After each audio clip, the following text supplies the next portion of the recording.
Hello everyone, welcome back to another video. Today I will show you how to see who shared my post on Facebook. So what you have to gonna do, firstly you will have to just open the Facebook app on the Android device or iOS.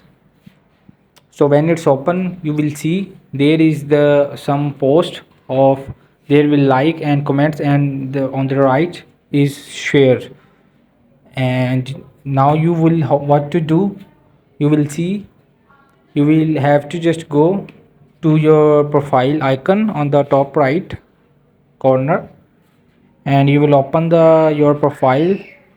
And when it's open, you have to just scroll down a little bit to see.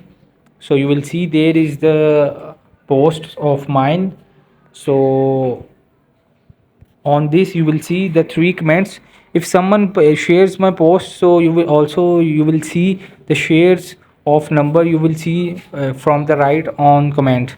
So there is no one can share my posts, so it's easy to see. Hope this video helped you. Please don't forget to like and subscribe and get notified for more videos.